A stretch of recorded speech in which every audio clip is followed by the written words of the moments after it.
I do work with. Oh, Whitfields? No. I just need. No.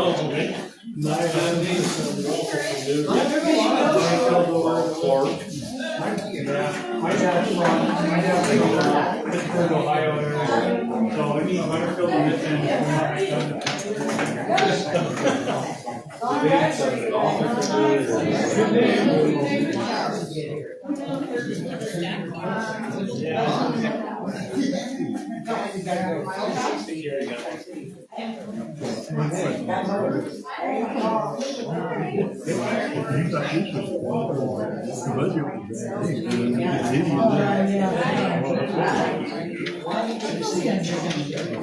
That's my chair. You can pretend it's Jeremiah. I've been through this.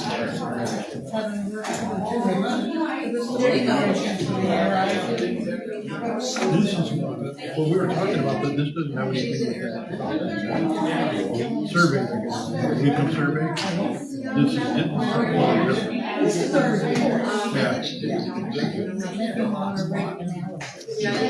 seeing what we're seeing, you know.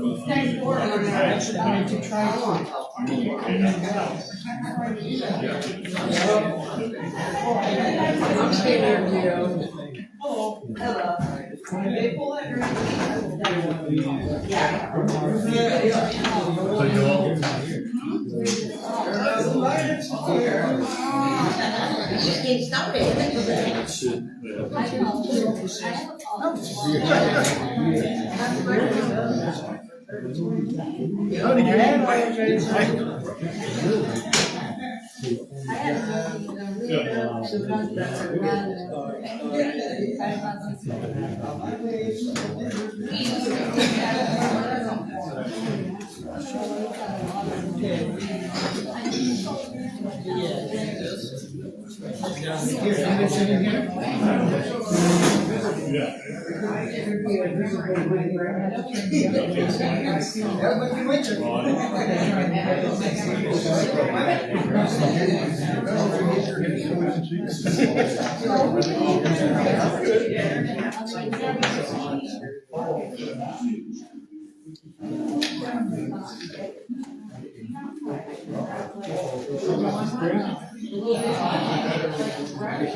Right here. They're all in here. I thought you'd be standing there. Hello.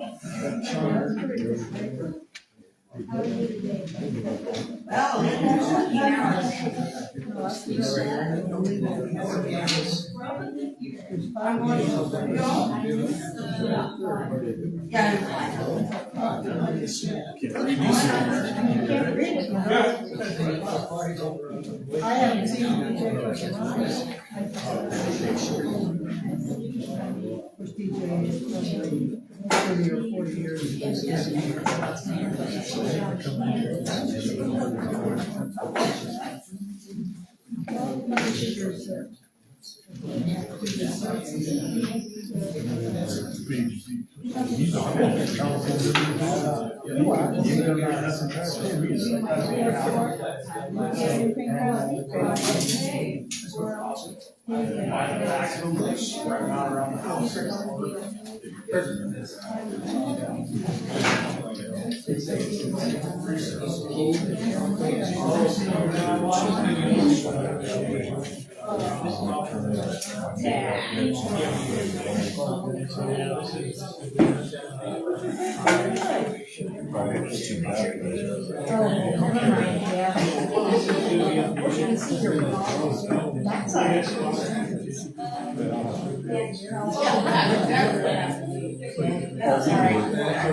Or you do that, you pay the sign in your back in the kitchen.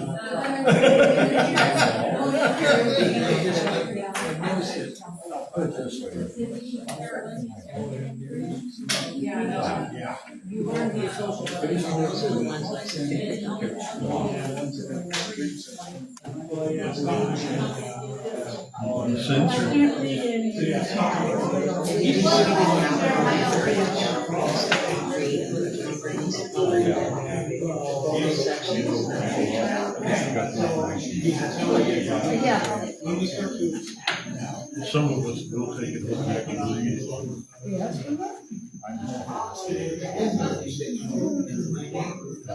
Hey, 1 minute. Jamie.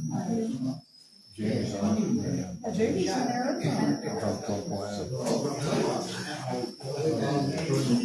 But yeah, she was the one that wanted to serve.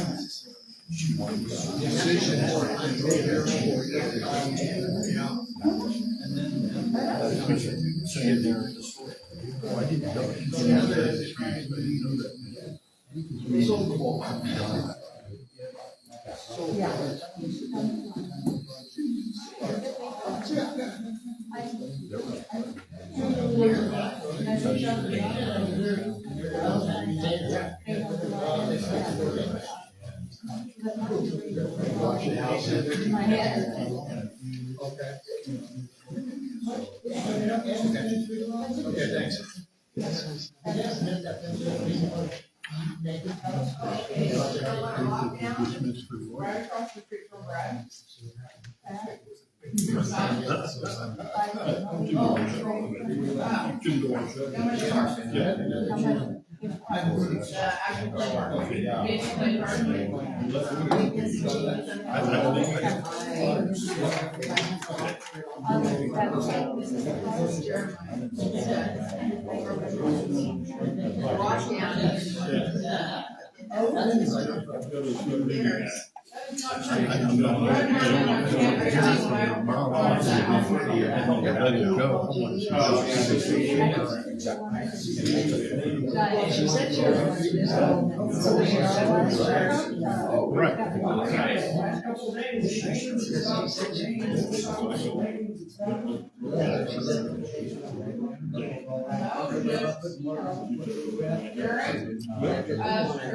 All the comments.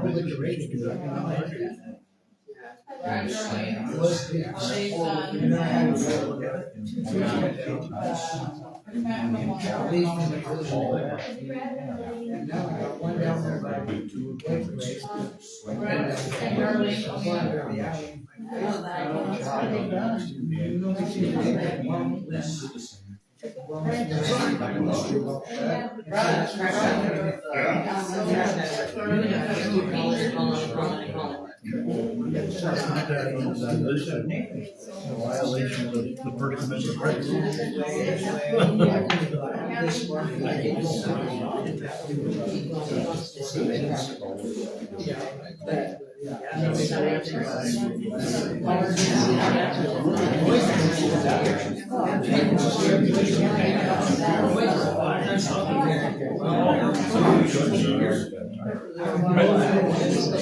Well, we may have to cancel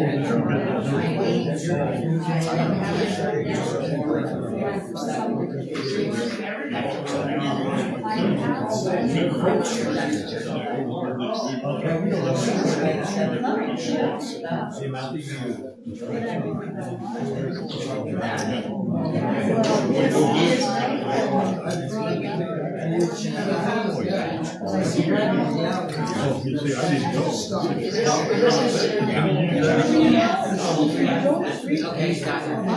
No, legit. Until I went.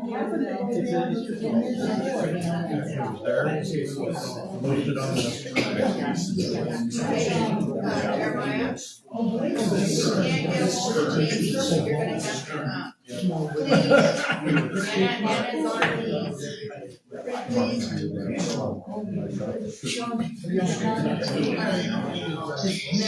I'd like to see his law credentials.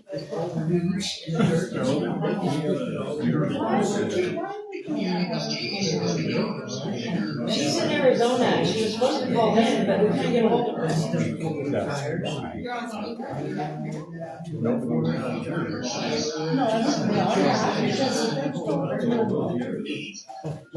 Well, that's why we're trying to call her. Sending out our kids request for. We're not getting through. It's going to voicemail. And then the lawyer puts his request for information, what kind of information they're looking for. Well,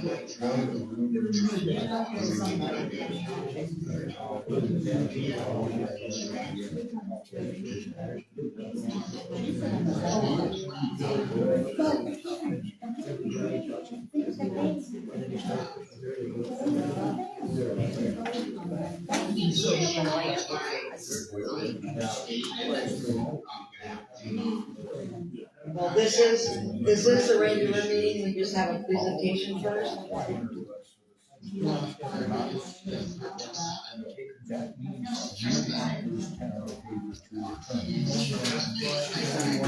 Yeah, I make sense, it's all part Why of do they need their own attorney? Did they do something illegal? Do you think you could be here at 7? That's the only reason you would need to hire your own lawyer.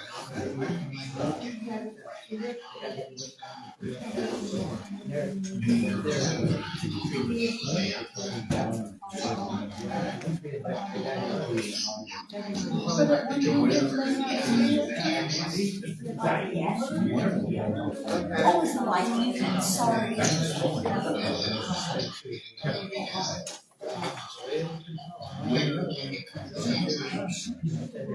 Well, Jim said he would help you after the meeting. Thank you.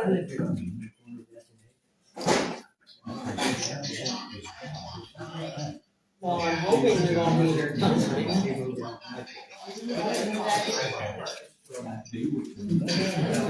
can't have a meeting unless there's a quorum.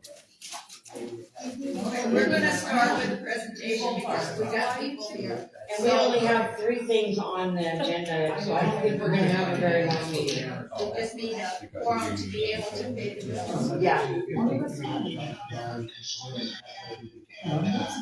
We'll go as fast as we can. Okay? Okay, see ya.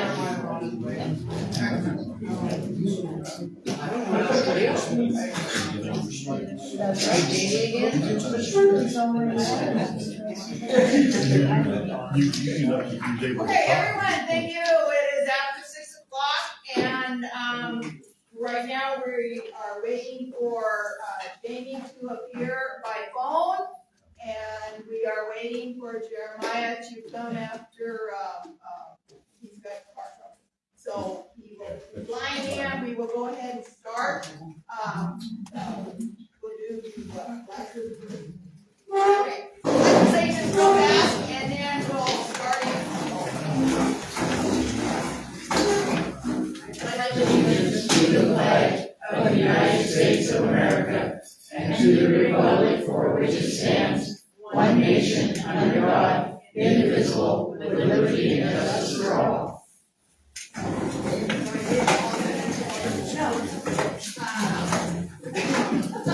Alright, to start off with, we have Curtis, Butterfield, and, he is, Keller Associates. He will give a little bit of a presentation before Tricia Kent and Dessa, she's on the computer with RCAC. So I will be quiet and you take over and. Very good. I think my slides are up here, and also council members have a copy as well.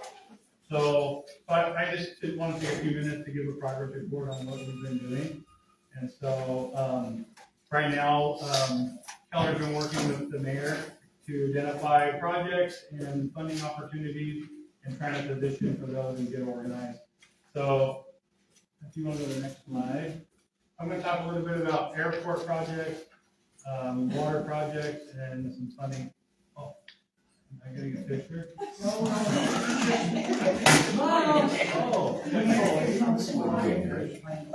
okay, very good.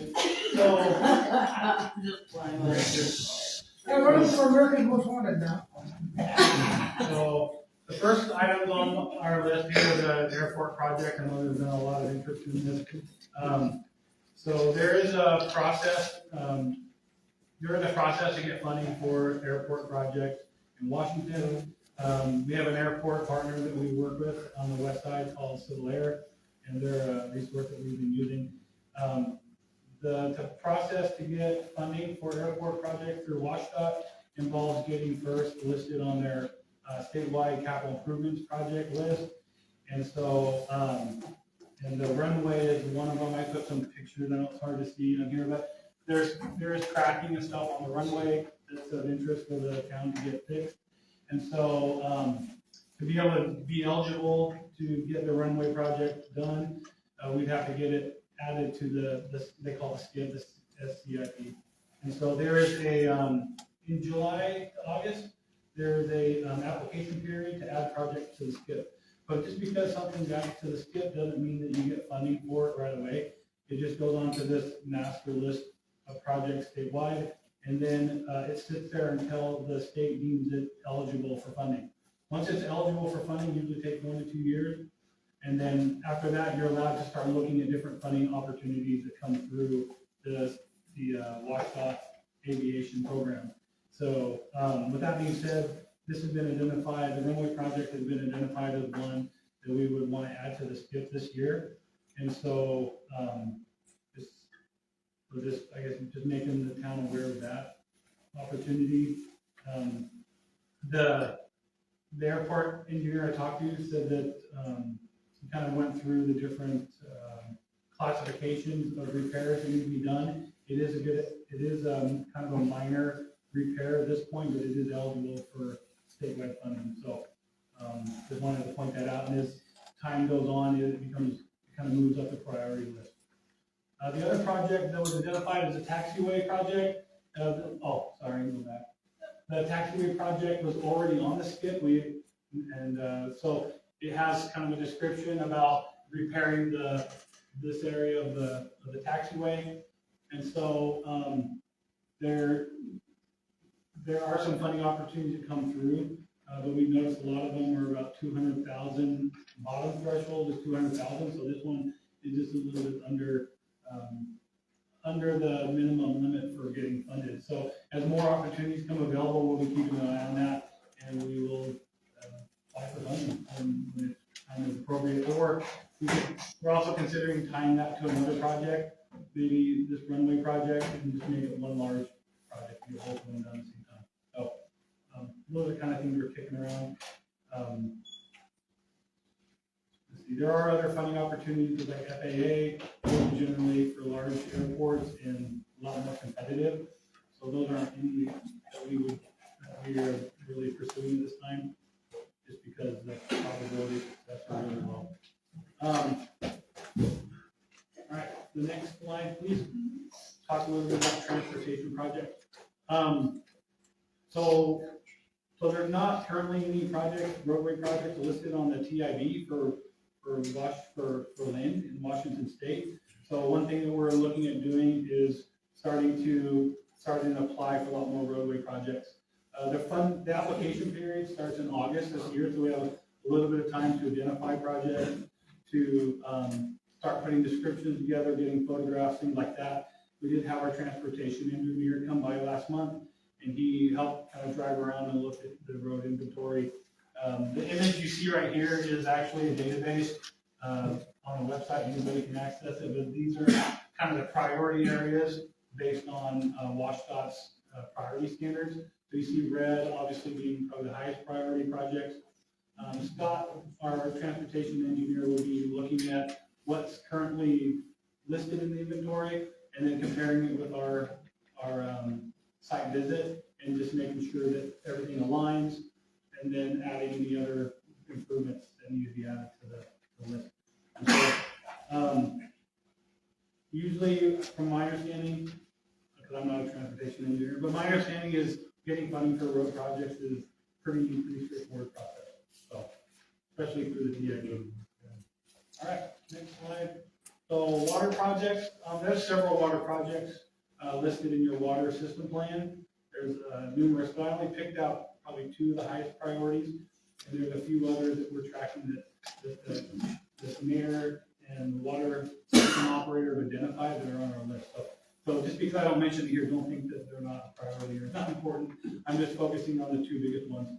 Obviously, the largest project on our capital improvement project list for water is well 10. Well 10 is, the idea is that it's going to provide resiliency to your system, right? The 2 wells you currently have in operation that are domestic, together they provide, they meet the demand of the community. But if one of them goes down, then you're vulnerable, right? So the idea is to get well 10 started and constructed, so that way you have complete redundancy across your system. So, so that would entail drilling a new well on the east side of town and then connecting it to your existing system. There's a lot that goes into getting a new well approved, designed, and constructed. So the funding that we would be going for is to start the planning process, working with a hydrogeologist to identify a site, and then jumping through all those regulatory hoops to get it going. So that's a major priority on our bucket list for this year. And then, let's go to the next one. Another major project for the community is the 3rd Street Water Line Improvement Project. So this is like one of the last major, I mean, there's other areas too, but this is the last major component of water system improvement, replacing some old water lines, this outdated material, this aged, some lead joints in there too. Lead, what's the word? It's not the lead in the pipe, it's the lead bracket to hold it together. So when you're getting that replaced is going to be a big part. As another strategic thing that we're looking at, is there is some improvements with 3rd Street that we would hope to couple with some transportation funding. So that way we're not opening the road twice. We open the road once, make the repairs, and then have it fixed. So that way we're trying to use the money the best we can, right? So, what else do we have here? And part of that too, just adding and replacing some hydrants along that corridor. All right. So then the last slide I was going to talk about just funding in general. I know RCAC here is going to talk a little bit more about rate study, but we've been working with RCAC and other funding agencies to identify some opportunities for the town to go after. We've been talking with CDBG. We pretty much maxed out our funding with them for the time being.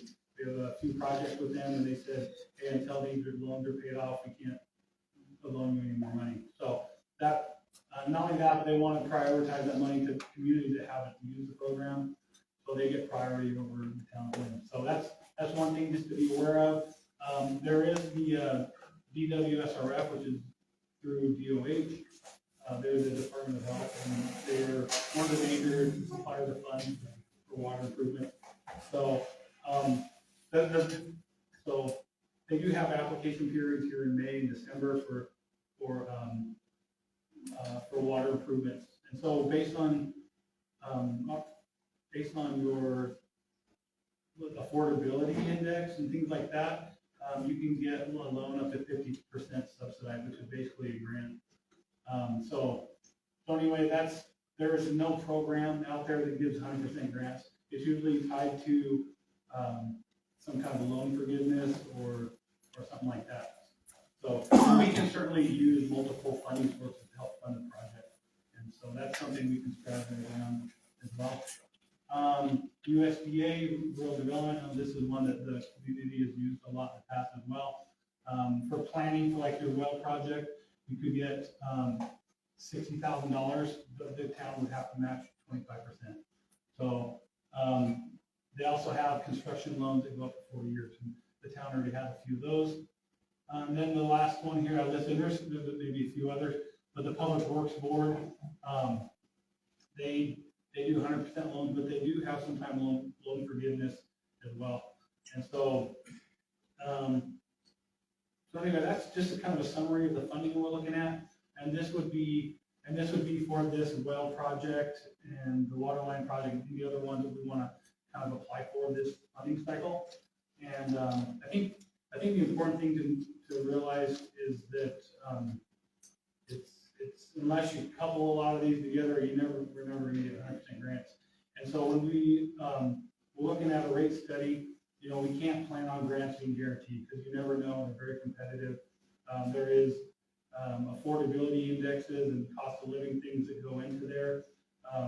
It's just really challenging. So I think the important thing is as we're doing the rate study is to look at what we need to fund through a rate for past work, O&M, operation maintenance, things you're doing today, and also any future projects. So I know RCAC has been doing a really great job just kind of trying to put together all-encompassing package that can kind of do all three of those things.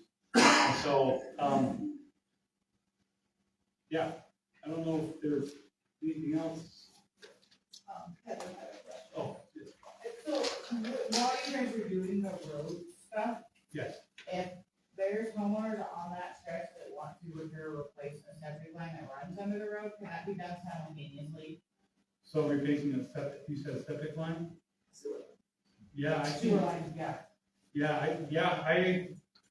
the transportation group won't pay for that, obviously. Well, no, but I mean, if- it's the homeowner that has to pay for it. Oh, yeah, But I know like with ours, we had a tree that grew through part of it and it collapsed and that all got replaced. But we don't know if there was any damage under the road, because we couldn't take up the road. Right. So if they're going to have the road up anyway, if we could look at that and get it replaced or repaired at the same time. absolutely. Okay. Yeah, definitely. I think that's a great idea, and bringing those kind of things up during the planning phase of a project. Oh, yeah, go ahead. I wanted to ask, what about the whale room? He is not part of any quail run, that is Century West.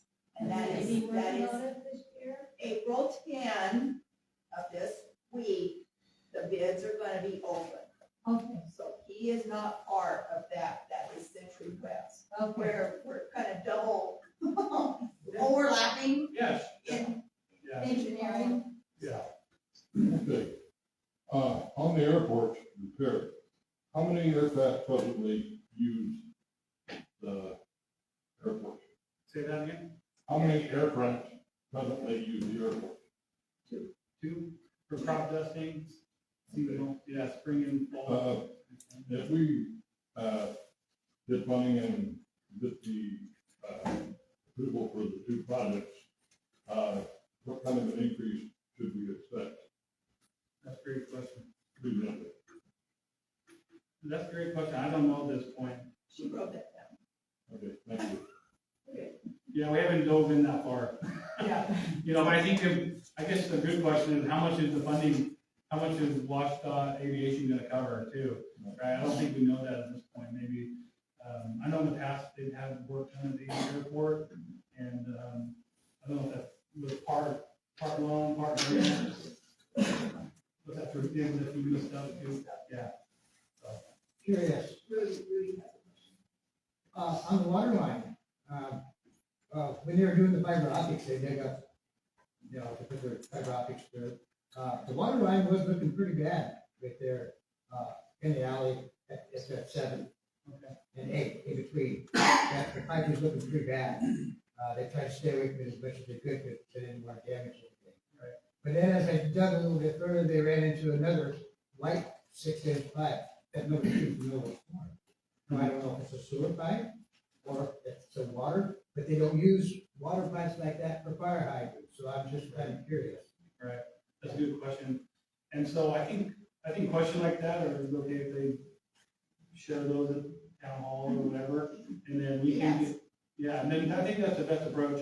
If you identify things like that, go through town hall, the mayor, document those. We may have records of that. I'm still acclimating to the community and the needs and your systems. So, and I can cross-reference that with our project list and get on the phone with the water system operator. And see if we can- Just got curious about what the light pipe is all about. Yeah, what the white pipe is? Yeah, Yeah, that's a good question. yeah, it's 3 foot away from the water line, so. Yeah. Yeah. Okay, any others that are for Mr. Curtis here? Mr. Butterfield, and Yeah, so I guess in closing, I guess, if no other question. Yeah, we're doing a lot in the background. You don't see it every day, but we are trying to identify projects and position for the funding when it becomes available. So, that's our major priority, get your projects funded.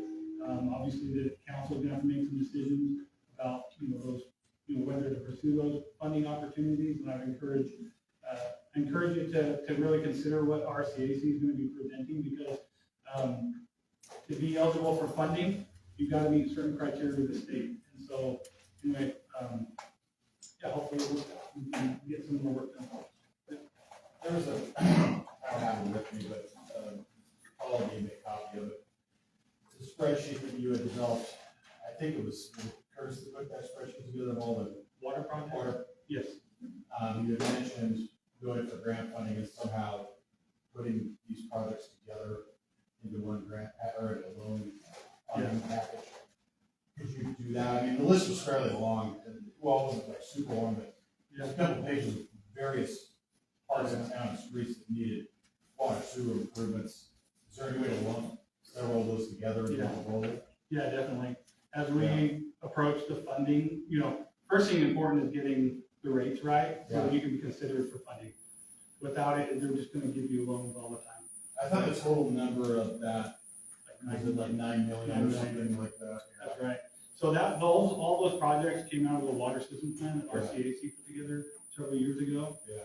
And, talking with the water system operator is still valid, right? There's obviously a lot of things there. But yeah, I totally agree with your approach, is lumping them together as much as we can, so that way we can kind of knock them all off the list. Well, yeah, you talk about getting the best bang for your buck, basically. Oh, yeah. And me, I'd rather see several projects going around at once and instead of just one street one year and then another street 3 years later, Yeah, exactly. It'd be nice to see it more, Group just get together. it done, Yeah, yeah. definitely. Okay, I'm sorry to keep rushing, but we're only an hour allotted for, Okay. the Zoom meeting. So, but you will come back. Yes, definitely. I can give you an update. So now I would like to introduce, Tricia Kent, and, Dessa is on the line. And they are with, RCAC, and they've been, with helping out, we try to figure out at least 2 years, year and a half, this long time. So anyway, I'll shut up. Yes, hi everyone, I'm Tricia Kent. My manager Dessa is on the line. In case you have any questions, she's been partnering with Lynn for a few years. and- Yeah, she has that historical knowledge, so any questions that you have that go way back, she's a great resource for that. But let's dive in. This is my contact information if you wanna send me an email, give me a call, any questions about what I'm sharing today. If you want a copy of the slides, I think everyone has a copy of the packet, so you can use that to follow along. I know it's a little small up here, hard to see.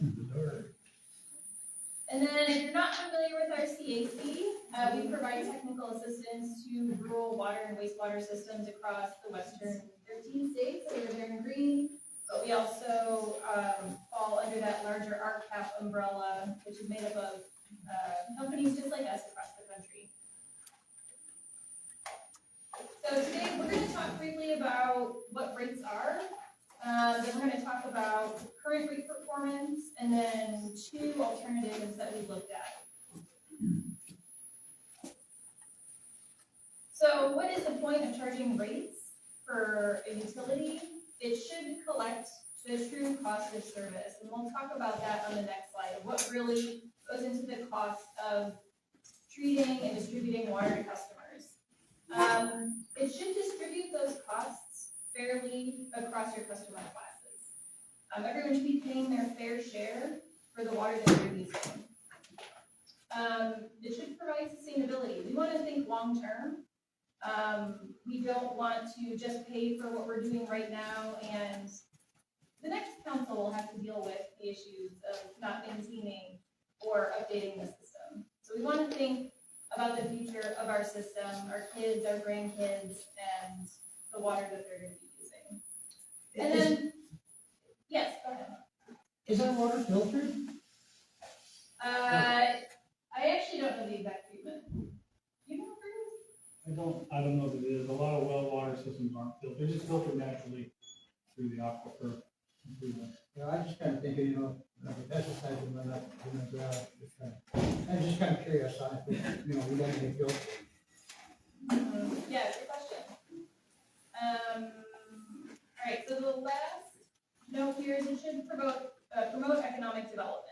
So we don't want to be burdening future generations with the bill of maintaining and upkeeping our utility.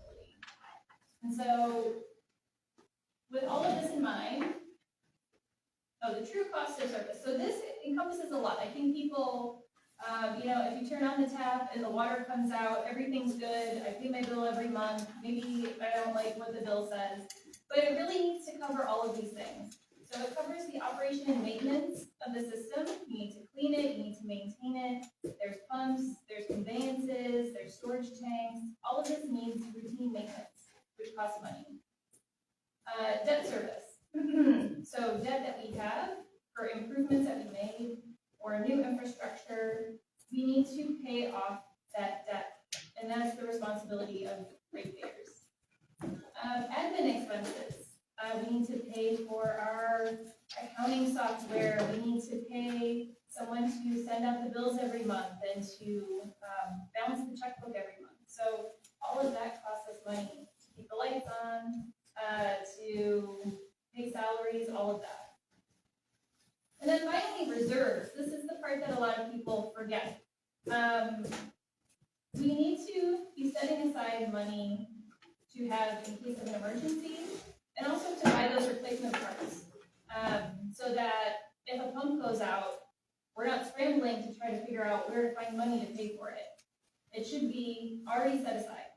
So these are different reserves that we recommend that a utility has.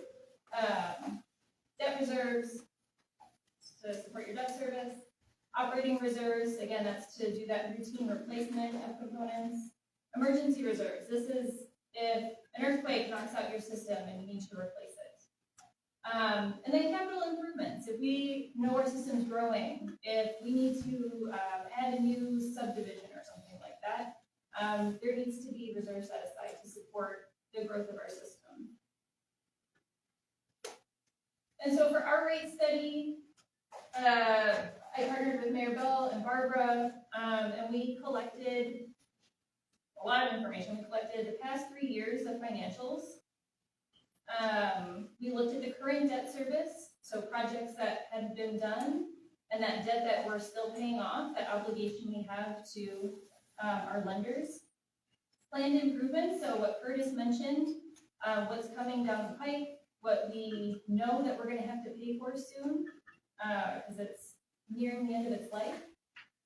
We looked at customer usage, so how much water are customers using, what type of customer classes are using that water, when in the year are they using it. We looked at all of that data. And then capital improvements, we looked at what infrastructure do we have, how old is it, how much is it gonna cost to replace it, when will we need to replace that? Is it in 20 years? Is it in 50 years? Is it in 2 years? And so all of that got plugged into our very clunky model to look at the rates that we currently have and come up with some suggestions. So this is what we are currently charging. These are our current drinking water rates, the number of number of connections per customer class. There are 9 classes currently, and you'll notice that some of them, there's a little bit of overlap. They get charged the same amount, but they're called a different thing. So I just wanted to give you an idea of what rates currently look like. I'm guessing most of you maybe fall into the residential, though we do have some businesses here. And then the larger meter size for things like the cemetery and the pool, and the schools.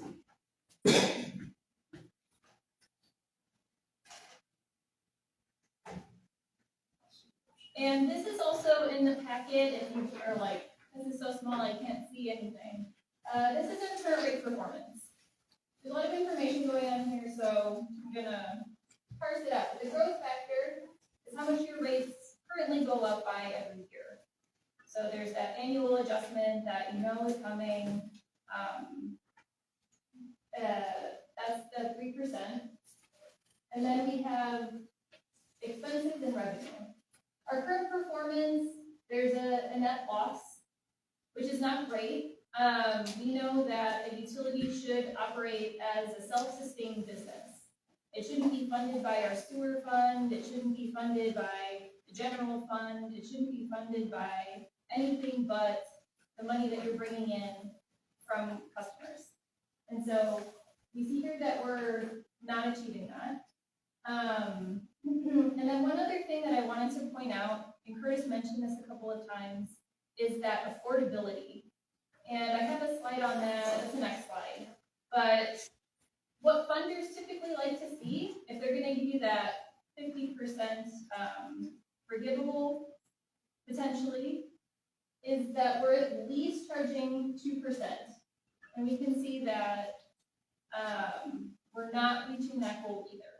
So our current rates aren't really helping us in terms of covering the cost, the true cost of treating and distributing water. And it's also not helping us to potentially apply for funding to make the improvements that we know we need to make. So affordability. The industry, American Water Workers Association recommends 2% of your income. So whatever you make in a year, 2% of that should go to pay for the water that you use. That's industry standard. That's also recommended by Department of Health. And if they're looking to fund a project, they want to make sure that you are charging your customers minimum what you should be charging. Otherwise, the conversation sounds like, well, you could be generating more revenue because you're not charging sufficient. Yes, you have a question? Well, I was just kind of curious on the, you know, the system, how, I'm sorry, go ahead. Okay, so it comes back to you. Let me know. And I know everyone's income is different. We're basing our numbers for Lind off of the census. So your median household income is $64,498. So this is our number that we use to generalize for the whole system. And 2% of that is what we should be charging customers.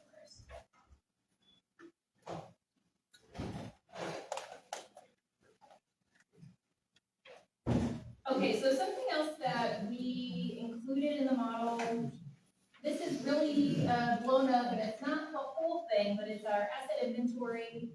I mentioned it briefly. This is just a list of all of the assets of the system. So you can see here we have our wells, but it should include everything from the source, the well that you're pulling the water from, all the way to the tap, all the way to the customers. And this is really helpful because it tells us when we bought it, how much it cost, how much it cost then or how much it costs now. The model adjusts dependingly, and how much time we have left. Is it 50 years? Is it 30 years? And so our model also helps to predict how much we're going to have to spend in the future when that component goes out. So we included all of this in the model to really cover the true cost of doing business for.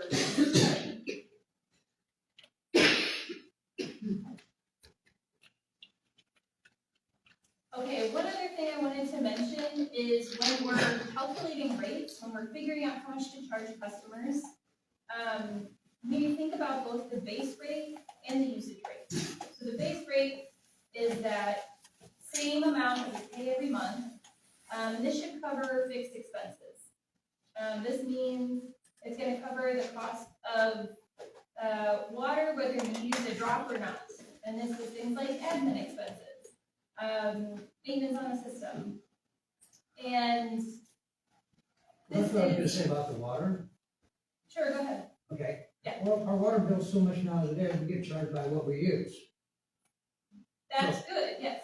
So if it's just gonna be a flat rate, then it doesn't matter how much water you use, it's just gonna be costing us a flat rate or what? No, so the other side of that is the usage rate, and this is you getting charged for the water that you're using. So the base rate should cover those costs that are always going to be there.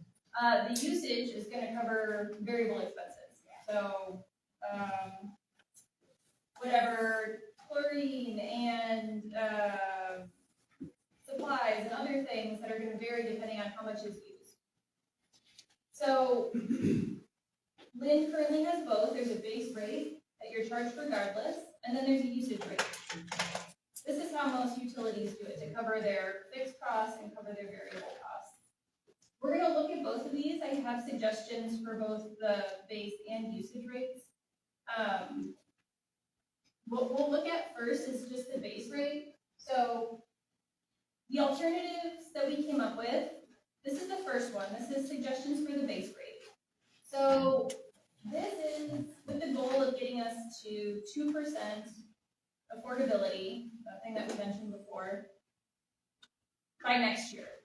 So the goal with this is if we really want to apply for funding, if we want to qualify for those forgivable loans, it is a $30 increase in 1 year. It's sizable. I get that. There's also an increase on the other customer classes. And you'll notice that there's fewer classes here than originally, and that's because we consolidated the grade school and the middle school. Historically, they had 6, 5, 7 meters that the school then had to pay for each individual meter. What we did is consolidate them into one for each school. This also helps us to really capture how much water the school is using, because currently the usage rate doesn't cover all of the use that a customer, or all the water that a customer uses. You get an allotment of free water every month of 1,200 cubic meters. And so when you stack all those 1,200 cubic meters together, the school was getting a lot of free water. We weren't really capturing how much they were using. So this is our recommendation to really try to generate revenue off of the amount of water that the school is using, and help us to meet that affordability. This is my other suggestion. So going back to that usage rate, we're charging for what people use. If we are giving away 1,200 cubic feet of water a month, cubic feet is much bigger than a gallon. I think sometimes when people hear that, they think 1,200 gallons. That's not that much. 1,200 cubic feet is much more. The recommended amount of cubic feet to give away every month, industry standard, maximum 400. So we're giving away 3 times that for free. And that means that you're not really paying for the water that you're using. And also that people who use much more water really aren't paying their fair share. And maybe if you have a single person who lives alone, who doesn't use that much water, they're also not really paying their fair share. So our recommendation is to lower that amount of free water that we're giving away. And that'll help us to recover the cost of treating and distributing water to customers. This is a gentle step down. We don't want to shock our customers and take away all the free water at once. People will get upset. So this feels like a good compromise, though it will be up to the council to decide what they want to do. We recommend stepping it down to 700 cubic feet a month that we're giving away for free. And maybe reassessing in a year, taking another step down.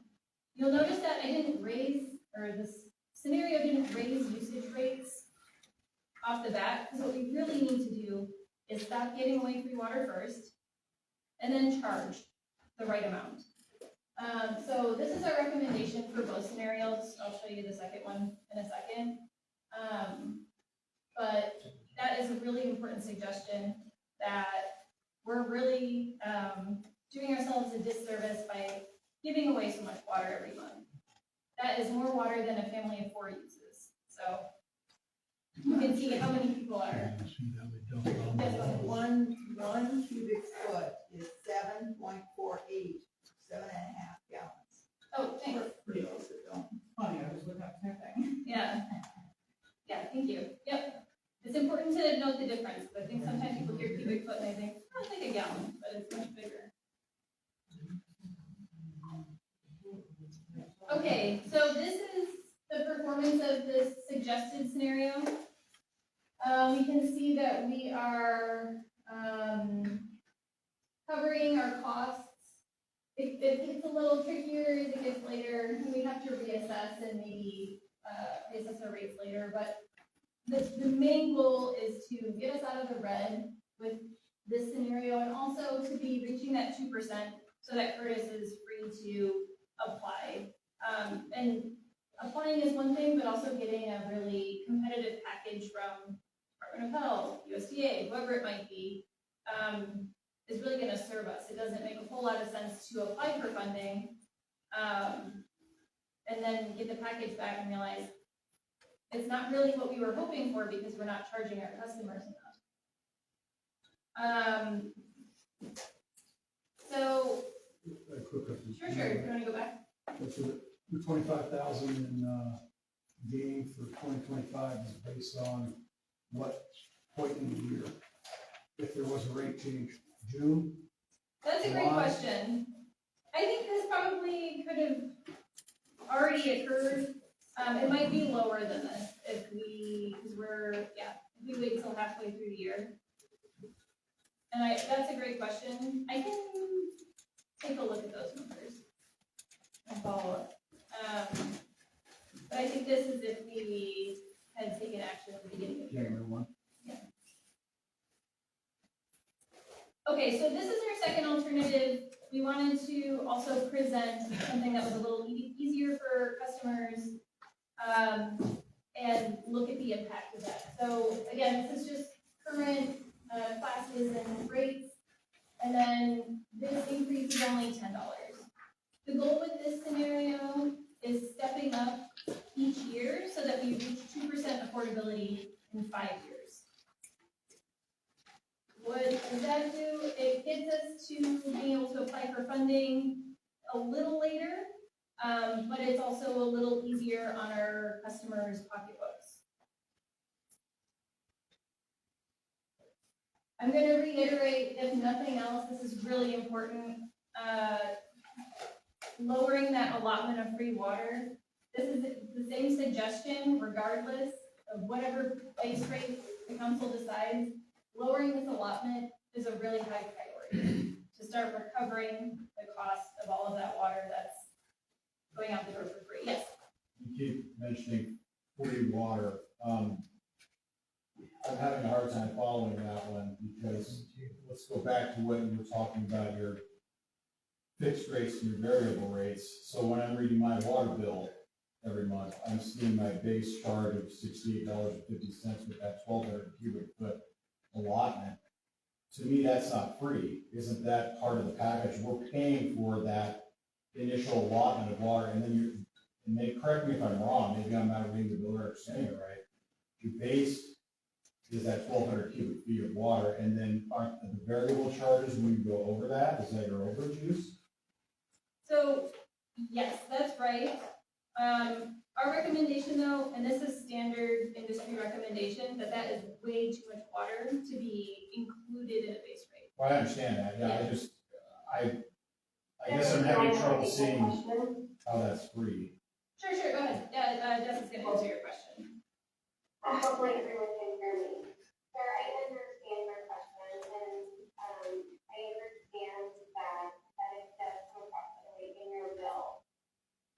Technically, your base rate should be based on those fixed expenses. And those fixed expenses incur before a system delivers a single drop of water to your house. Okay. So that means that all the expenses that the utility incurs before it ever delivers water down the distribution pipe to your house is what that base rate is supposed to cover. The usage rate is supposed to cover the deliverance, the distribution of that water to your house. Because the more that our customers use the system, it's putting more demand on the system. So therefore, those variable expenses are caused by how much water we use. Well, that's a variable right there, it's the water. I mean, it's obviously we use less water in January than in July, yeah. Well, yeah, summer's coming on, so they could be watering their yards. Yeah. Thanks, Essa. That makes sense. Okay, I have great, another question. sure. How much of the rate increases are predicated on the mean, money as far as the average of the income? How much of this is all predicated on that 64,000 plus? Oh, that's a great question. So as for the usage rate, it's not related at all to Okay. that income level, yeah. But it is related to, and I'll just show you here. Sorry to skip to the next one, but, the affordability is directly related to the income. So we're taking 2% of that median household income, and that is how we're determining what we should be charging. Is that 64,000 accurate as of today? This is the best information that we have, and I know Which that is there's from, 2020, yes. 2020 was the last one. Yes, okay, oh, 2022, 22? yes. Okay, well, we're in 25 right now, so. Just like my taxes. I don't appreciate that. Yeah, Okay, I think if we're going to do it, okay, we need, first of all, before you get the projection using that figure, that we establish that figure as being accurate as of today. Okay?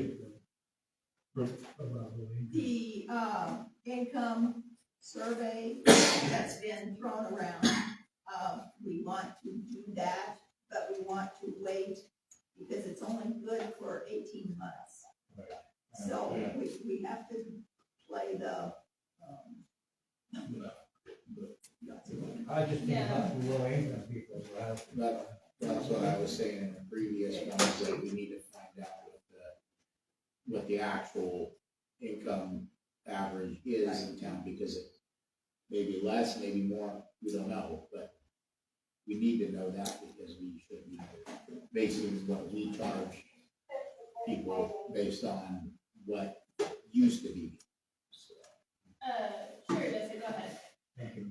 Yeah, and so this information that we have in here is from the census data, the most current, but it's also, we reference the Washington, Office of Financial Management.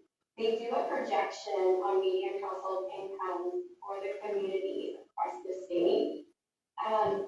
What Mayor Bell was alluding to for the income survey, absolutely, we can assist with another income survey, but that is really, really tricky. First of all, you need everyone to respond to be able to have a valid income survey. And the shelf life of the income survey, Maribel, it can be up to 18 months, but Department of Health has kind of changed the rulings on the validity of the shelf life of that. And so, they have shared it as 12 or 18 months, just depending. I know that this probably feels like it's an inaccurate representation, but this is what has been reported through the census and through the Washington Office of Financial Management. Yeah. so it's 12 to 18 months. And then I think, It's only good for that length of time.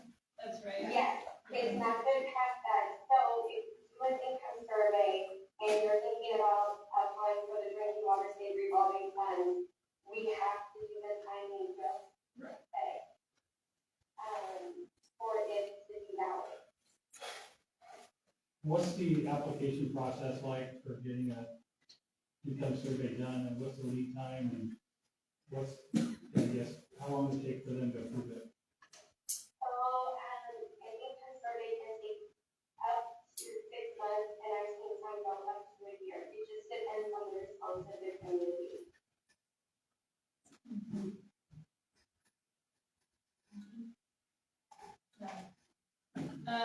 Okay, thanks, great questions. Any other questions on this slide here? Can I skip to the next one? Are we gonna change the sewer around? This isn't sewer, this is. It's only water, Rudy, only water. All right, Yes, go ahead. So, I'm sorry, what did you say that the suggested average, minimum or maximum? The median household income, No, the, Water allotment? yes, water allotment, sorry. 400 cubic feet is recommended, yeah, industry standard, And we're doing how many? 1,200.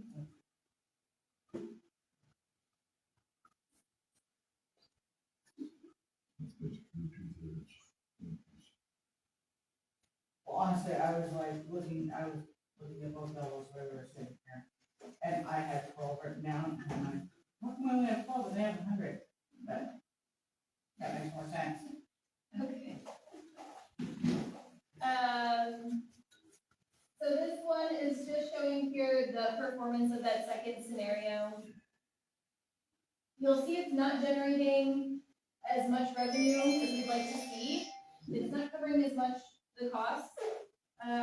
What it's really focusing on is getting us to the 2% affordability, in 5 years, so that we would be able to apply for funding.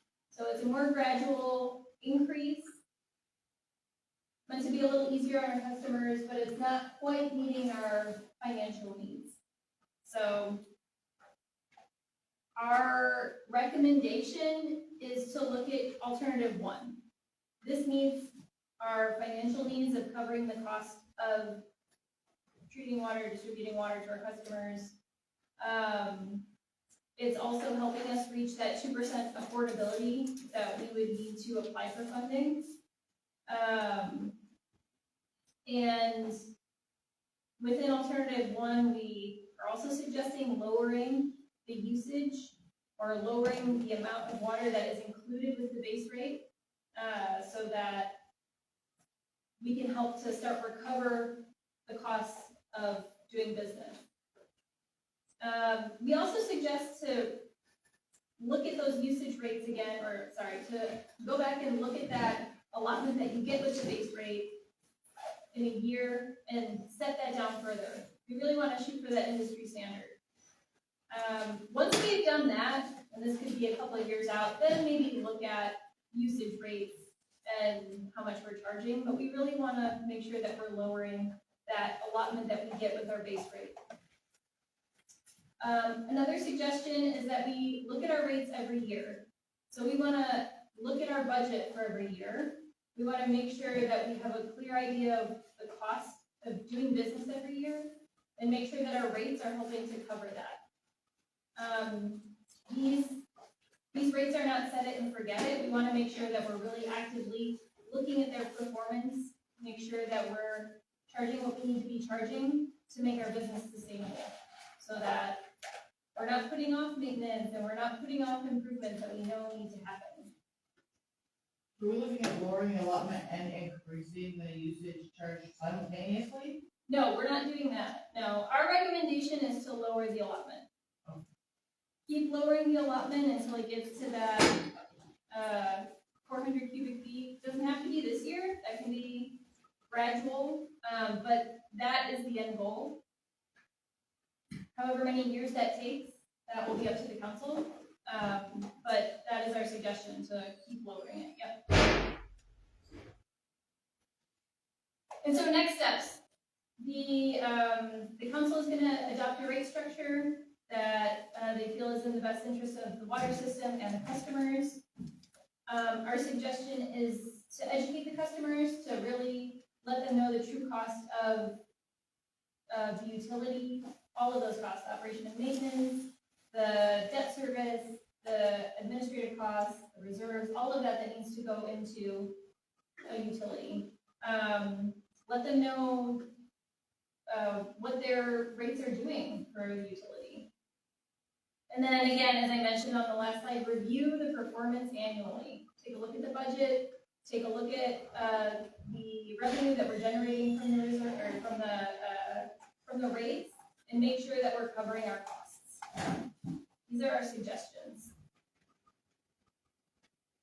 And that's all I have. Again, this is my contact information. You can ask questions now. If you wanna reach out, you can send me an email, give me a call. If you want a copy of the slides, I can send that to you. But, yeah, thanks. Go ahead. Just to clarify, when you say the alternative one is raising the rates up to $98, would that like be something you advise doing now? I mean, or is it a gradual, or is it just we're gonna go from 68 to 98 like that?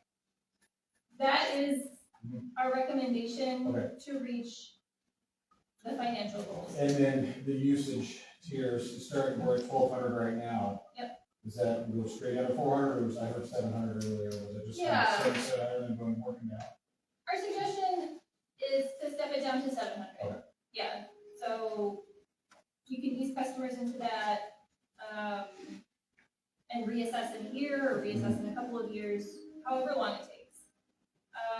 The increase to $98, our recommendation is to do that this year. That again will be the discretion of the council, what they decide is best. Yes. How does it affect the rate study if the expenses being put out are not quite accurate? Like, we've made some changes in the water supervisor, the water treatment plant, things like that, which will adjust our costs for the operation. How is that gonna affect the rate study? Well, the rate study is already completed, and what we used were the actuals for each year. So the past 3 years, we have 2022, 2023, 2024. Going forward though, this is a practice that I really recommend, that you look at the budget every year and see what your expenses are, and then adjust your rates accordingly. So it really should be an annual practice, where, yeah, if there are those variables that come up, that you make sure you're adjusting for that in the rates.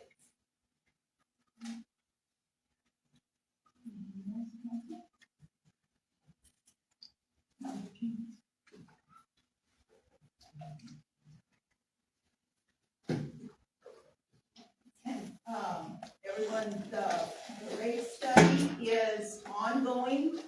It's, always being tweaked, because of,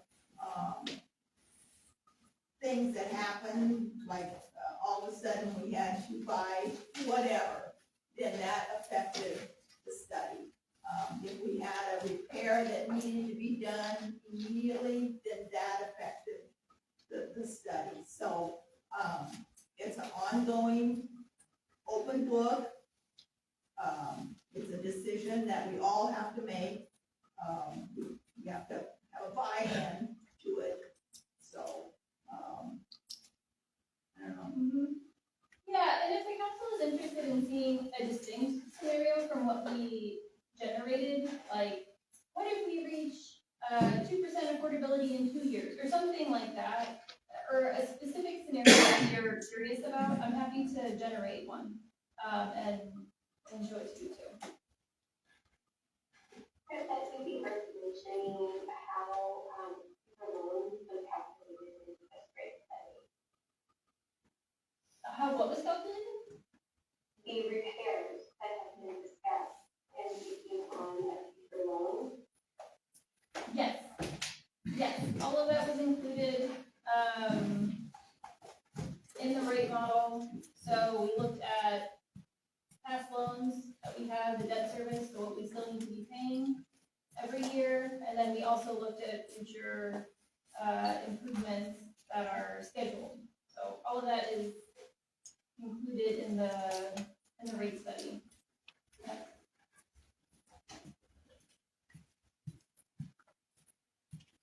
So you'll be coming back in the future, like 6 months down the road to talk again, or do you plan to come back, or?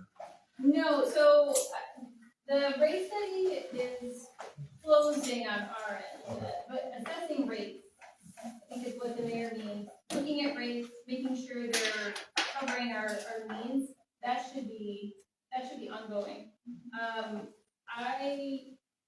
I won't be back, I'm wrapping this project up. Maybe if there's an income survey, I'll be back. But the rate study itself snapshot in time. So, no, I won't be back for the rate study at least. And how long did it take you to complete this study? Ooh, well, we started pulling data together. We were just talking about this. We started pulling data together in March of 2024. It's been about a year pulling financials and going through the customer data and figuring out usage across classes and yeah, it took some time. But this is the most up to date that we have. We have this year's budget in there, so it is the most up to date in terms of numbers. Like all that's fluid, it changes all the time.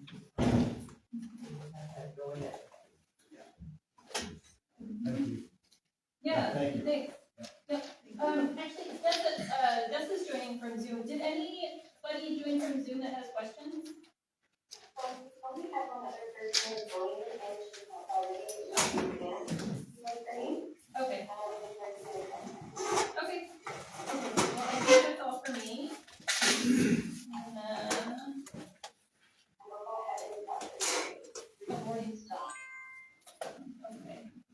All right, well, thanks, Dessa. I'm gonna close out here. Okay, thank you, everyone, have a great evening. Thank you. Thank you, Dessa.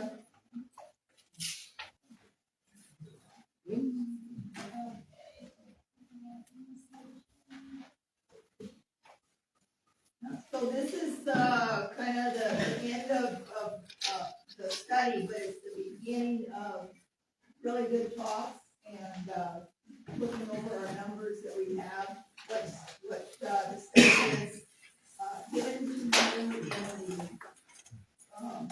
slide. Is this the slides, is that what you gave the council? So it has the same information. It's not the slides necessarily, it's a packet. Oh, So it looks a little different, but if people want the slides themselves, I can also send those out.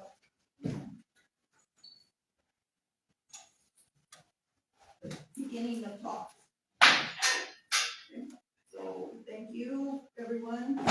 We will take a few minute break. 5 minute break, and then we'll do the regular meeting. Welcome to stage one.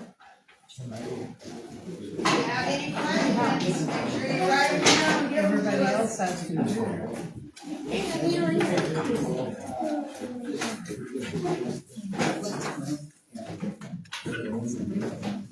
Okay. Yes, sir.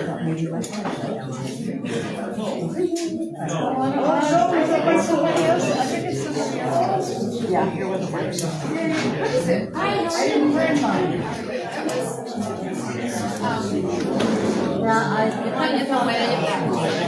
Oh, I should change it so that we can see the other stuff better. And we don't have to see the screen anymore. Okay.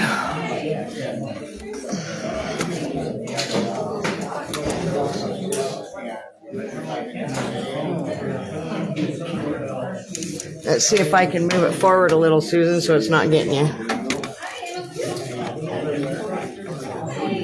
Oh, nope, it's still gonna get you.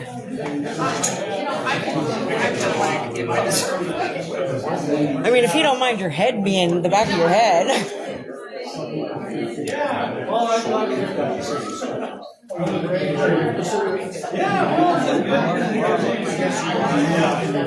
Okay, I think that's...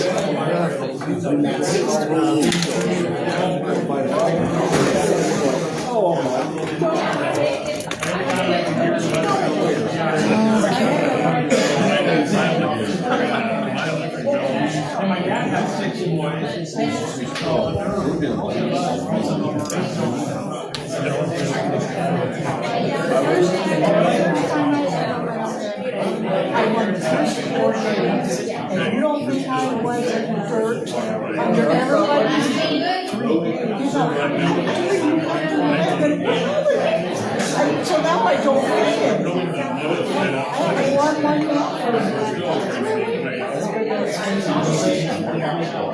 But the one before, you slaughtered it. Two of them.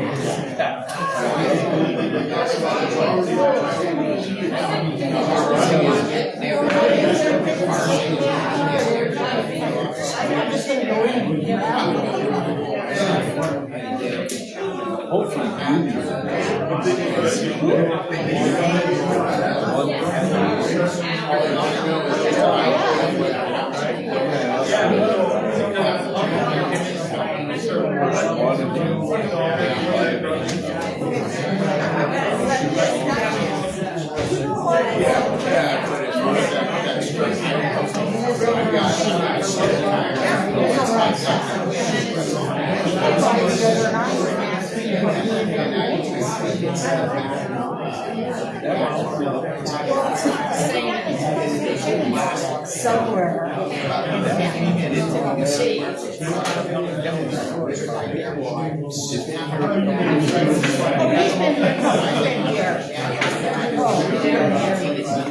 Well, him and his dad.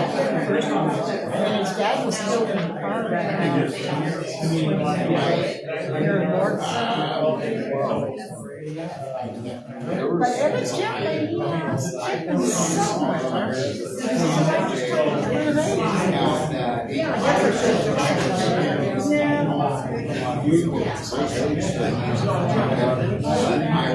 One minute warning.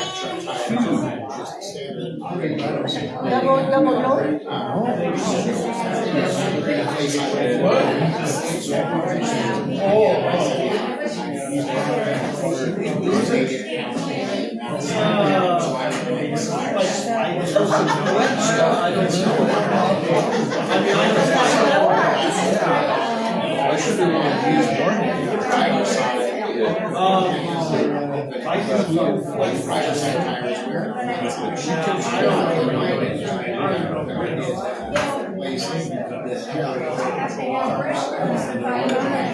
I can get it for you.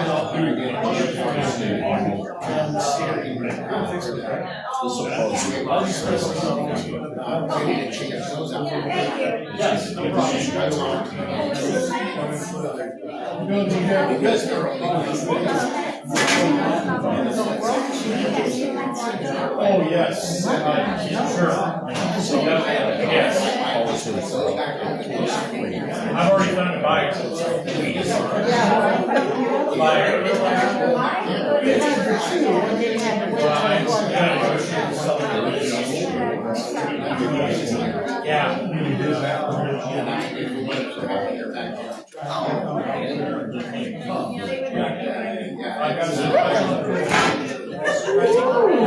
If I can get started right, it's got equalizer bars, and then it's got the sway bar and everything on it. So it's got these which equalizes the weight. The instructions are short, and it's got. It can only go off.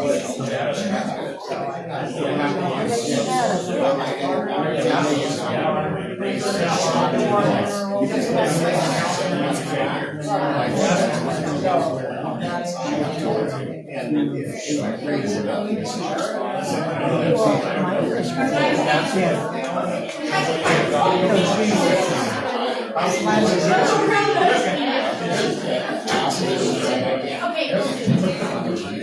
as of yesterday,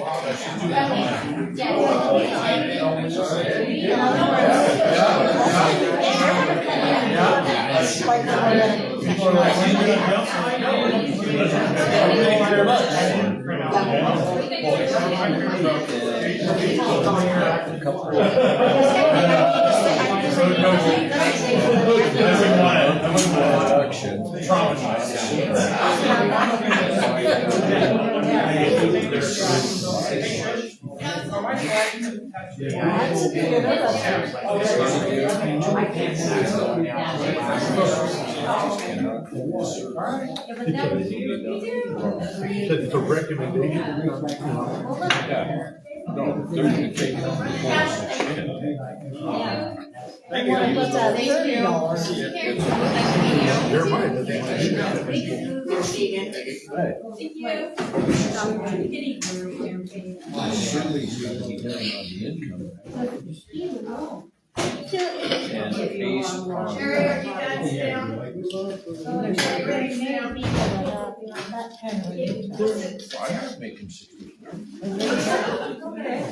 didn't tell you how much. You know how many years it would take me to make that many? Probably about 5, 6 years. When I was We're working. gonna whip through the rest of this meeting, okay? Council, we are back, at 7:16. With, council. Approval of, March 25th. Regular meeting minutes. Oh, I just asked Vicki. Very well. I don't see You any. have a form. I'll move to approve the March 25th, 2025, regular meeting minutes. It's been moved and seconded to approve March 25th, 2025 regular council meeting minutes. All in favor, say aye. Aye. Any opposed?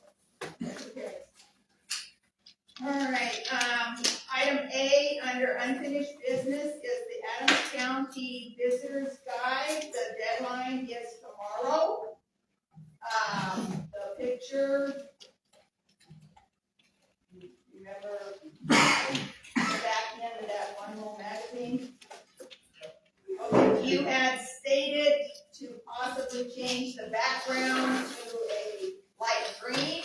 Is that what you wish, or do you want to keep it with this? I think the light green might be a little bit, just a little bit different. Maybe it might be a little bit catchier than just a sky blue. Okay, we are going to, keep the pictures because there was no other pictures presented. Okay, what the other changes are the, council member names to include Anna and Jeremiah. Okay, so that's Could we possibly look into maybe getting some new pictures for next year? next year, yeah, you can do whatever you want for next year. Drop This right here, is gonna stay. Okay. We're under, yeah. Okay, so does that need a motion to do? No, Light green, like green? no, I can tell him in an email tomorrow. Okay. Okay, so thank you, Council. All right, Council, you have ordinance 2501, check approval, and you were, tabling it one more time to ask, to send it to the,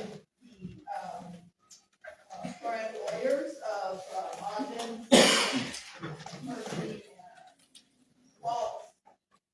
And they gave their suggestion, we emailed it to you, and this, resolution, the language is the same, it's just, what did you say, Jeremiah, it was, more descriptive on like what items are allowed, a little bit more detail into what items are allowed, and then also gave a set limit for the amount. Anything that goes over, I think it was like 1,500 is what that said. Anything over 1,500 would have to absolutely go through council approval. which it would anyway, so. All right, so the, ordinance 2501 is what was presented. Resolution 2501, right, 1 or 2? 2502 would be the resolution, if we went with, the suggestion. Okay, so is that what you would wish to do, council? I think we have to table this until we have a full council. Well, we've got a quorum now, and if you want, what we did to, we took the Bridgeport example, the Bridgeport name out of the example, and we did replace I town apologize for plan. not getting it to you. It took me today.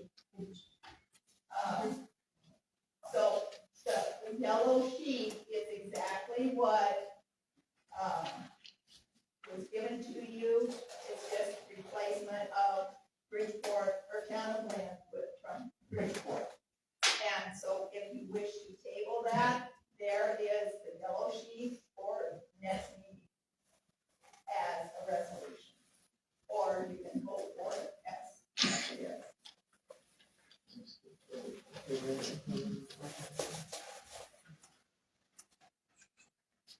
Yeah, I agree, I mean, because that was just my opinion alone. And let me know the rest of council's thoughts on it, if they haven't gotten a chance to really look at it or not. Well, it was emailed to you, so. But the yellow sheet is going to be presented to you again if you do not do anything. Yeah, I say table it until we can have an actual discussion with everybody here or the majority of. Take this as a seed of thought process. On your item I, letter I, second page, letter I, it does state that the town clerk, treasurer, mayor, and mayor pro tem shall each be required to maintain an official bond for the faithful discharge of his or her duties in the amount of not less than $500,000. So that's your bond. 50. Sorry, my phone was in the wrong spot. So that would be a charge. The, a $10,000 bond is $75. That would come out of town's payment, okay? So that would be, the clerk or Rook now has a $100,000 bond already. So all that would have to be paid for is mayor and mayor pro tem at a $50,000 bond. And the equate is I paid for my own for 10,000 years back, $75 each year. What is it now for 50,000? We don't know because it just depends on what company you go with. But anyway, that right there is a town expense. Can you guys look into that and give us what the amount would be? Sure. An idea. I would venture to say, off the top of my head, give me maybe 100, 150. But it depends on what insurance company you go with. Okay, so with that being said, this will be on the agenda next meeting. Okay? That's an agreement. All right, anything else with resolution now, 2502. No. Okay, moving on to new business. We have really fast. Mayor's report, April 8th, Quail Loop. Okay, the bids are due April 10th, which is Thursday. They will be open at 11:01, and I would venture to say that they're all going to be coming in at that time in the morning. Because we've received none so far. Okay. Lions Club Easter egg hunt is going to be April 19th at 11 o'clock. The main park will not be mowed until after that event to give the Easter bunny, the Easter eggs room to be hidden. The other parks will be mowed and watered as time comes around, spring comes through.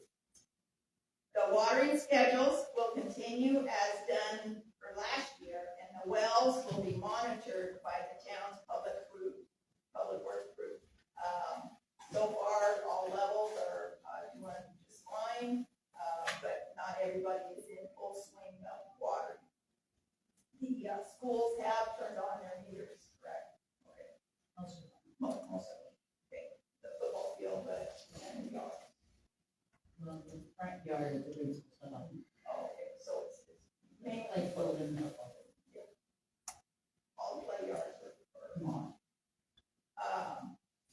Next is the free dump day. Start planning for that. It has been confirmed to be May 17 at 8 o'clock. 1 o'clock is usually when we stop, or when the truck is full. A few years back, it was done before dinner, but anyway. It'll be at the town shop across from the main park. There is a $10 fee for any fridge, freezer, or air conditioning because of the Freon. So that's the free part, or not free part. I'm assuming that since you said that you wanted the same as before, we're gonna have one bin for mattresses, one bin for the metal and appliances, and then one bin for furniture, wooden stuff, and then anything else will be into the actual truck. Is Chris Olson going to pick up appliances again, or I don't know what this is gonna do. is Amy here? All I know is that this is what we are offering. The last meeting, she said something about her son. Hey, Paula. With the town dump, yes, sir. Remember Cameron offered his service to go around and pick I his just- truck Yeah, I just Truck and said trailer she talked about it, her for son. school credit. Okay, I don't know anything about that because that's their thing. So if they do their advertising, they do their work, well, it's theirs. The town dump is available for burnable yard waste, but please call the office to arrange so that the gate can be open. And usually it takes maybe 15 minutes, 10, 15 minutes for us to get someone out there to unlock the gate after you call. But it is open, it is available, burnable stuff, yard waste only. Springtime nuisance letters will continue to be mailed out, and if anyone is in need for assistance or help in cleaning up, please call the office. Okay? One call emergency system tally. I thought we were doing it through the. As of today, if 17 citizens have returned their information to the office. Okay, now, here's the confusion that needs to be clarified. The form has phone number and email, no choice of preference for notifications, okay? People have filled out both spots. Some people have filled out just one spot. So, what needs to be clarified is the notification going out phone, or the number 2 email, or a number 3 choice, both, or text. Someone asked about texting. Okay, Text, it was stated option, or you could opt in for that. okay. I thought I read that they had an app that you can get a notification from the app itself. But I've been asked on this sheet, it's a phone number, so does that mean it's a phone call or a text? It's an email, so does that mean they get an email, a phone call, and a text? Or do they get a phone call, or do they get a text, or do they get an email, or do they get all three? It's what they want, Or do they yes. get a landline, or do they get a cell phone number? I don't understand. Okay, here's the thing. Each one of those, just a minute, each one of those is a numbered call. So if I have four ways that I want to be notified, then I have 4 added to your list of participants. So that's a credit for each one, right? I will have to clarify with him, because I could have sworn he said that you could do phone and email as one contact, and that you could opt in for the text message based on your phone number. Or, and then if they wanted additional people on, that it would be an additional. There's I will clarify. Thank you. It makes sense. You don't look at your emails. I will, Put it on your phone. I will get But that information. there is one form, but I've got, well,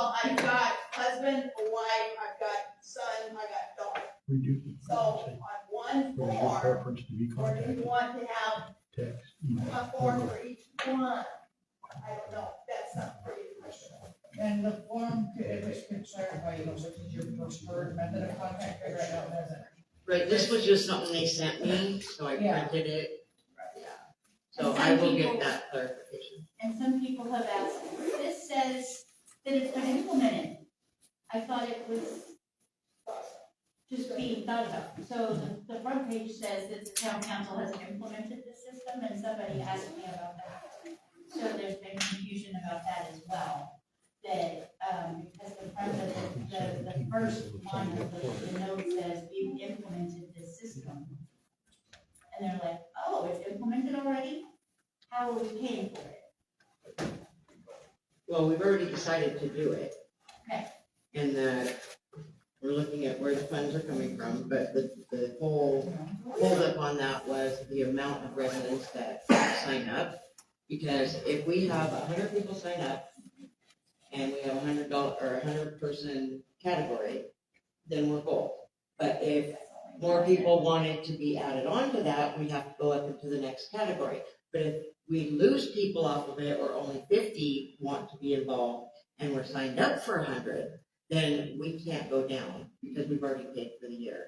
So we would like to do our lowest base price possible for the amount of people that will be signing up. Just make sure that the clarification is, each number is one of yours. Okay, yeah, I'll get with Nathan on that, get it all clarified, typed up, and out to you guys. And deadline is April 21st. Question. That was a question. Oh, yeah, because we were talking about the 22nd, what plan we were gonna do. This was just basically gonna give us a baseline of how many people wanted to be involved, how many numbers we would have to pay for. Okay, we got 16 or 17, and then some of those 17 were multiple. Okay. All right, so in the thought process of paying for it, the public safety tax is 100% sheriff department. That was in our contract, that the public safety tax, goes to the sheriff's department for their contract. So they have to find something else. Well, we have another option in mind, but that's something I think we're gonna discuss on the 22nd. Looking ahead, John Wayne Pioneer Wagons and Riders, it's hard to say, will be doing their 44th annual Cross the State Ride beginning May 22nd. They will be camping in Lynn on Friday, May 30th. So if you have never seen the hillside full of horses and wagons, come out as your front yard, go to your front yard and look. Okay, now,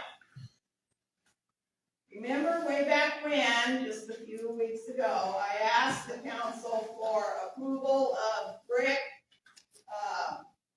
documentation so that we could be part of Building Resilient Infrastructure and Communities Program grant. Got through the whole process, got through a lot of education of their process. But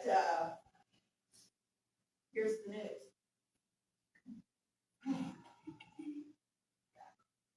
This is from HMA, which is Hazard Mitigation Assistant Team. April 4th. We received formal notification today that FEMA has canceled for the year 24 notice of funding opportunity, they abbreviated it over, President Trump's doing. for the BRIC grant program. Please note that this cancellation only applies to BRIC and not the FMA or We share your disappointment. We know how much time, work, and resources have been invested in your BRIC sub-application. Our team will reach out to you in the coming days, and so this was the pre-email, and yes, I got the official, from Audrey, who was helping me, fill out the application, and she confirmed. Washington Emergency Management Division remains dedicated to advocating for free disaster hazard mitigation funding. Reducing risk in communities across the state remains a top priority for our office. We recognize the need for mitigation assistance and are committed to working with you to address. And then best regards. So FEMA is ending the Building Resilient Infrastructure and Communities Program, canceling all BRIC applications. If grant funds have not been distributed to states, tribes, territories, and local communities, funds will be immediately returned. So if you got some, you had to give it back. The BRIC program was yet another example of a wasteful and ineffective FEMA program. It was more concerned with political agendas than helping Americans affected by natural disasters. Under Secretary Noem's leadership, we are committed to ensuring that Americans in crisis can get the help and resources they need. Approximately $882 million of funding from the Infrastructure Investment and Jobs Act will be returned to the U.S. Treasury or reappropriated by Congress in the next fiscal year. The 2021 law made $1 billion available for BRIC under or over 5 years. $133 million to date has been provided for about 450 applications. FEMA estimates more than $3.6 billion will remain in the Disaster Relief Fund to assist with disaster response and recovery for communities and survivors. So ending this program will help ensure that grant funding aligns with the President's executive orders and Secretary Noem's direction and best support states and local communities in disaster planning, response, and recovery. So, we are out, but we are not going away. So this is just. You have to wait for the reorganization. It's just a, Things will change. I'm gonna wait the next election. well, no, we're not talking about it. It's just something that, has come up, the door is shut, but there is a window open somewhere. So, with that, that was good news, right? I learned a lot. Returning to the agenda with the finances, Anna and Jim reviewed the bills this afternoon. So are there any further questions than what you have?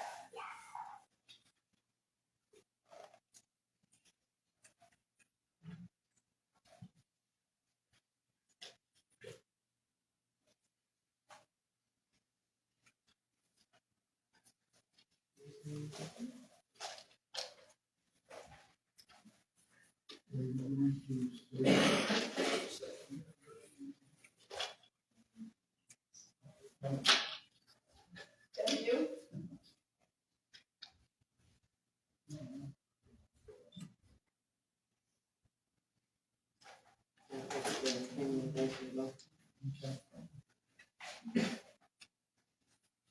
You want to do the warrants first, or you got questions?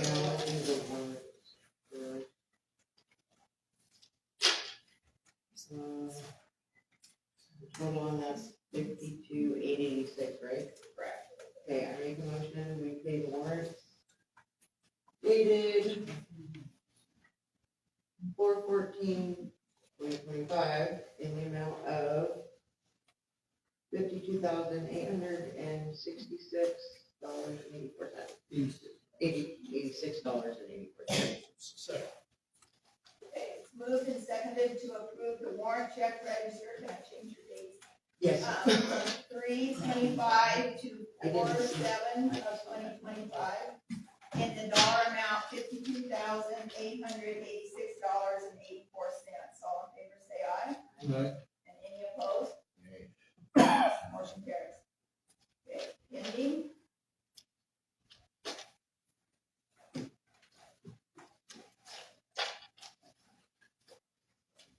Any other questions?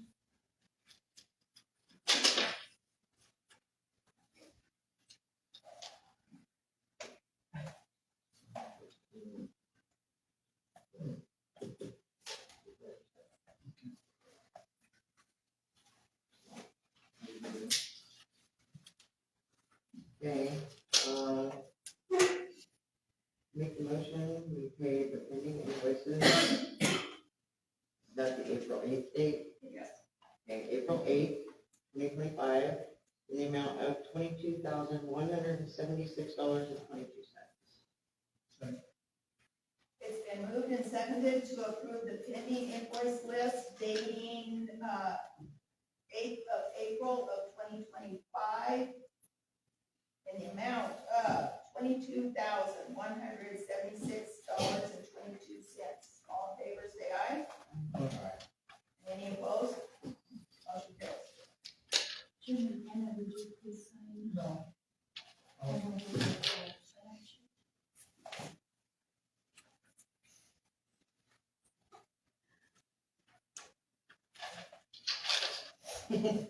Sticky fingers. Just stick it to your finger.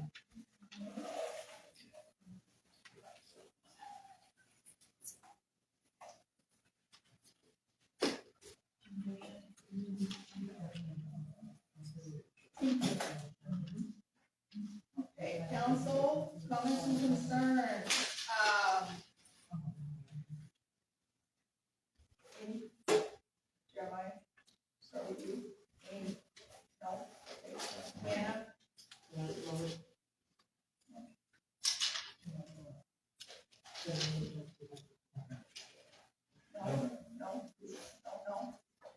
Okay, we have one, citizen, James. Borshak. Okay, this is to address the town council, the emergency phone system. First of all, the percentage of yes votes for the system was only 20% of the item in question. The no vote was only 13%. The total percentage of votes was 33%. This leads me to believe that the total is far below what is considered a majority. The total number of questionnaires sent out was 280. Second, there was no answer to the question where was the money to pay for this expenditure of town funds. Third, you adopted the budget after much delay to the point of almost being illegal. There was no line item in the budget for this expense. In conclusion, you are wishing to implement a system that does not reflect the majority of the town's residents' interests. Thank you.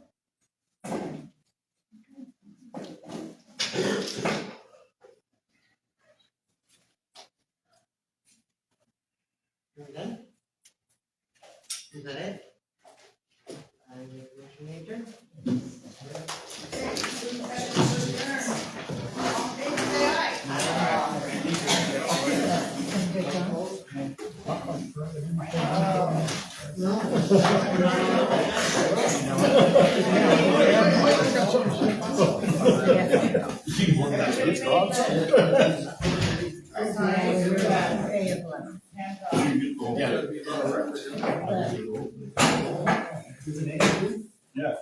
Yeah, I've seen several. Oh, no, this one's been going on the back of my car for about. It says today, yeah. Nice. So, you know, I say thank you.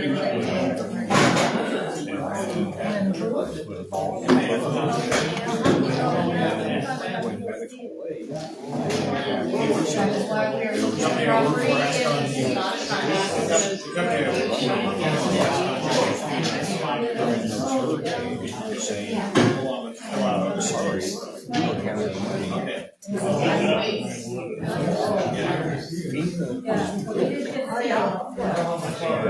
Everybody knows. Oh, yeah, I'm all aware of it. We got our honorable president going around firing everybody. Say it's for the good. Some of it is. I'm like, But he gets elected. other groups already You are. try to tell them, so they look at you and say, fuck you, no, it's not. And you sit there and say, but this is.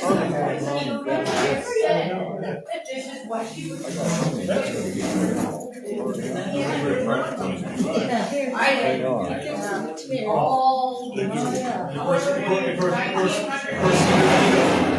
anything about that. I don't know anything about that. I don't know anything about that. They're eating the dogs, they're eating the cats. My wife is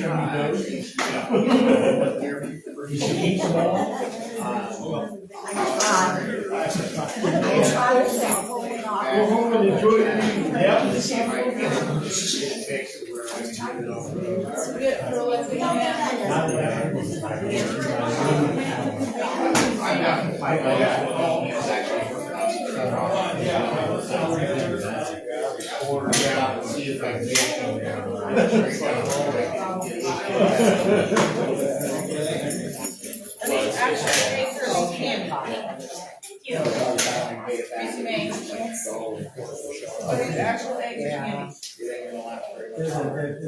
No doubt, huh? I didn't want to share it. I was like, Whatever. gonna open the bank, keep the camera